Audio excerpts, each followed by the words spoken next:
ઓળઘવતો સાગર, ડુંગરડા, મહેલો અને ચાંદીની ચાદર પાથરી હોય એવું સફેદ રણ જ્યાં ઝળહળે છે.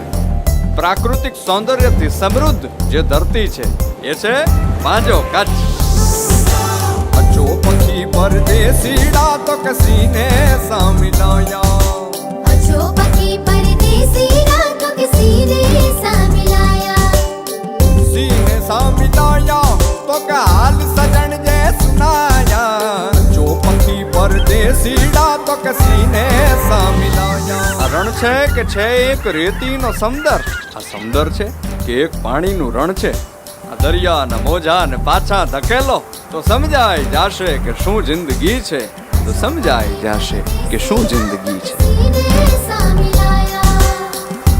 રણ શબ્દ બોલો એટલે તમને થરપારકરનું રણ યાદ આવે, તમને રાજસ્થાનનું રણ યાદ આવે, અરે સહારા ડેઝર્ટ પણ યાદ આવે.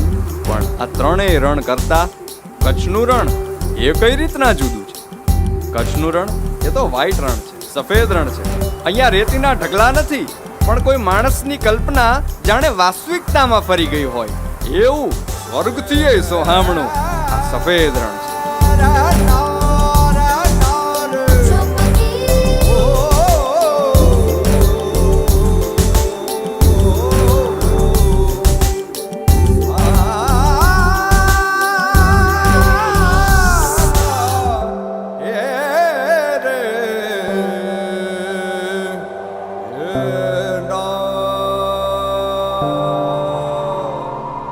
ફિનિક્સ પક્ષી માટે એવું કહેવાય છે કે ફિનિક્સ પક્ષી બળીને રાખ થઈ જાય અને રાખમાંથી પાછું ઊભું થાય.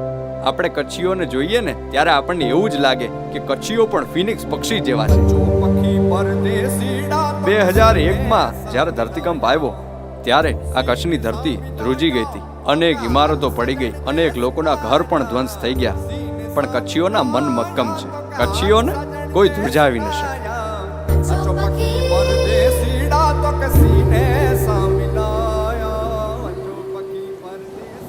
માંડવી બીચ એક એવો દરિયા કિનારો કે જ્યાં સનસેટ માણવો એક અલગ જ અનુભૂતિ છે. એક બાજુ આથમતો સૂરજ અને બીજી બાજુ ઉગતો ચંદ્રમા. આ અનુભૂતિની અભિવ્યક્તિ કરવાનું જો કોઈ મને કહે ને તો મારી પાસે મૌન સિવાય બીજું કંઈ હોય નહીં. અને એ જ માંડવી બીચ ઉપર વિજય વિલાસ પેલેસ પણ ખરો. એક એવો પેલેસ કે જ્યાં અનેક હિન્દી ફિલ્મોના શૂટિંગ થયા. સુંદર મજાનું સ્થળ. માંડવીની અંદર શ્યામજી કૃષ્ણ વર્મા મેમોરિયલ પણ જોવાલાયક સ્થળ. મહેલોની જો વાત કરીએ તો ભુજની અંદર પ્રાગ મહેલ, આઈના મહેલ આ પણ જોવાલાયક સ્થળો. અને હા, લખપતનો કિલ્લો, લખપત ફોર્ટ તો જોઈને જ આપણને એમ થાય જાણે ટાઈમ ટ્રાવેલ કરી.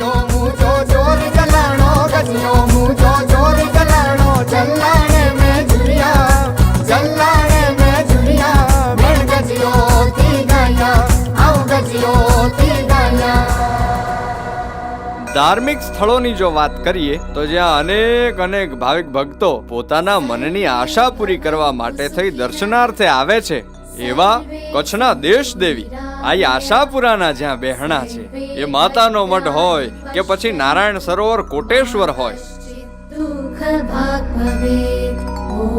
72 જિનાલય હોય કે પછી બુદ્ધની ગુફાઓ, આ બધા જ ધાર્મિક સ્થળો એવા છે કે જ્યાં ભક્તો આખા ભારતમાંથી દર્શનાર્થે આવે છે.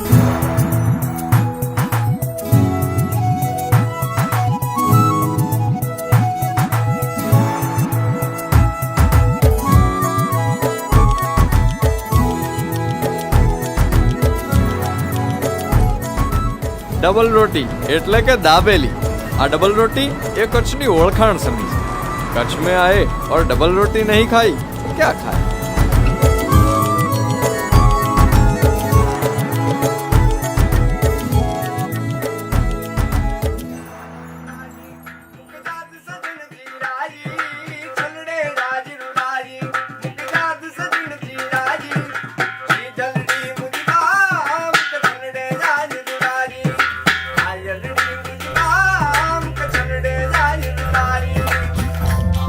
કચ્છડો એ આ કચ્છડો, આ મારો કચ્છડો બારે માસ. કવિઓએ એવું કીધું કે શિયાળે સોરઠ ભલો, ઉનાળે ગુજરાત, વર્ષે તો વાગડ ભલો, પણ આ અમારો કચ્છડો, કચ્છડો ઈ તો બારે માસ.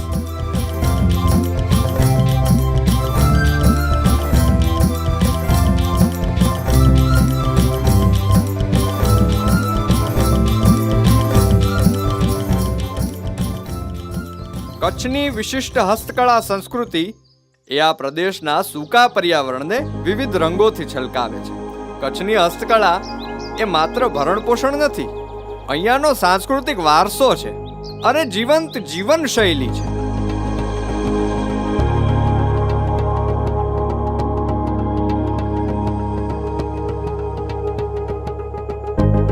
ઝવેરચંદ મેઘાણી એમ કહેતા કે ખાલી હવામાં સ્વરો જેમ ધ્વનિ ઉપજાવી અને શૂન્ય વાતાવરણને રમ્ય બનાવે છે, એમ રંગની છાંટ ખાલી જગ્યાને, સૂની દિવાલોને, કોરા કાપડને અને વેરાન બગીચાને આનંદ અને ઉત્સાહથી ભરપૂર બનાવે છે.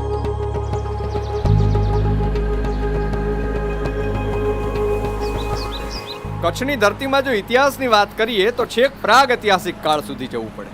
માનવ સભ્યતાનો જ્યાં સૂર્યોદય થયો એવી હડપ્પન સંસ્કૃતિના અવશેષો પણ અહીંયા ધોળાવીરામાં મળી આવે છે.